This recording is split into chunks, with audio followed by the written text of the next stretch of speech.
What's up, everybody? Andy from StarWars.com here again at Lucasfilm headquarters. This week, we saw how a certain starfighter was created in Wings of the Master, and now I'm gonna take you behind the scenes. So strap in. Rebels Recon starts right now.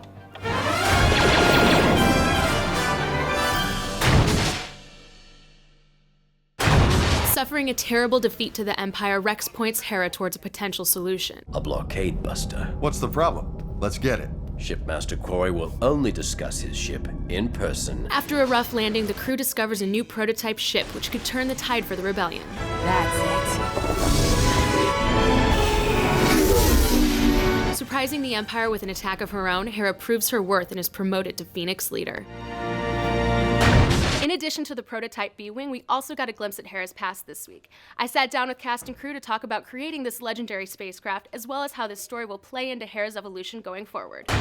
So we learn a bit more about Hera's backstory in this episode. Is there any more insight you can share about her past? It was important for us to establish that she has this love of flight. One of the things that happens in Star Wars is pilots tend to be pilots at a very young age. You know, Anakin was already doing amazing pod racing things when he was 9 years old. She's a kid that grows up during the Clone War. A lot of Ryloth was fought on the ground battle, and the clones had the fighters. So I think for her, looking up into the sky was almost like a way of getting off the ground, getting out of danger. We really wanted to show her love of flight. It wasn't just about being a combat pilot, but it was just how she expresses herself. I have personal firsthand knowledge of what it means to be up in the air maneuvering around. My father has the exact same enthusiasm. He owns an open cockpit biplane. So I just go barnstorming with my dad. The B-Wing is one of the most unique ships in the Star Wars galaxy. Can you describe some of its more interesting features? Its coolest feature is the gyroscopic cockpit. The pilot always stays upright regardless of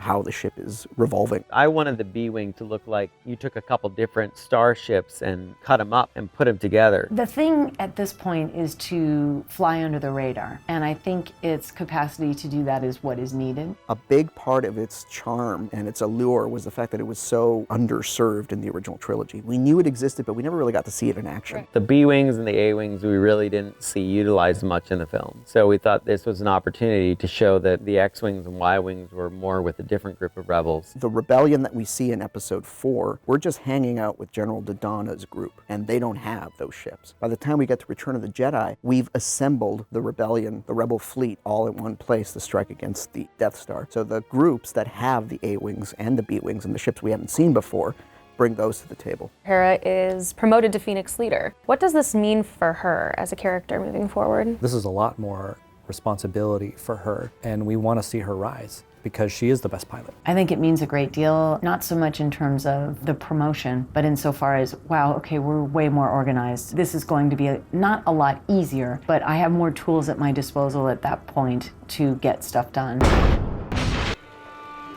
Hey Chop, can you do me a huge favor? Can you go get me some coffee? Ooh, can you get me one too? Vanilla latte with an extra shot, please. Could I get a grande mocha? Americano. Hold the Americano, but make it a double. Chop, did you get all of that?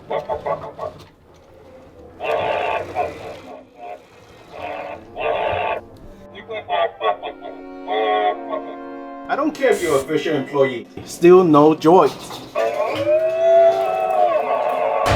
Every week, I manage to track down the Lucasfilm Story Group's Pablo Hidalgo to ask him your pressing Star Wars questions. This week, his answers will shock and amaze you. I promise. Watch. Oh, hey, Pablo. I got a question for you. Yeah, okay. So Darius Jarominiak asks, what happened to Wolf and Gregor? Are they on board of the Ghost or somewhere else in the Rebel fleet? Wolf and Gregor stayed behind. The mission was to get Rex. Rex was the one pulled out of retirement. Wolf and Gregor basically stayed retired. You know, one could argue, if you look at their mental states, maybe these aren't exactly the troopers you want aboard the Ghost. They basically went back to their life on Selos, and if you remember where we left them off, let's just say they've got a bigger boat now. Great, thanks, Pablo. Sure thing. Got more questions about this week's episode or anything you want to know about Star Wars Rebels? Tweet them to @StarWars using the hashtag Rebels Recon, and we'll answer what we can online. And now, because I love you, I have an exclusive clip of our next episode, Blood Sisters. What's the matter with this thing? Wait a minute, that is the courier. Talk about a low profile. He came in with the cargo payload. He's unit EG-86. Nice to meet you, E.G. I don't get why they'd hide such important information in this binary box brain. Well, would you suspect that thing of being a spy full of secrets? No, I guess not. That's too bad. Because I would. Ketsu Onyo.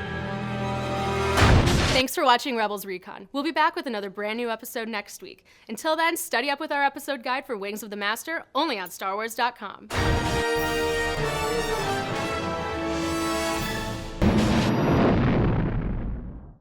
What's up, Rebels fans? This is Andy from StarWars.com here at Lucasfilm headquarters. This week we saw the return of Clone Wars fan favorite Hondo Ohnaka and Brothers of the Broken Horn. And lucky for you, I'm here to take you behind the scenes with cast and crew. This is Rebels Recon.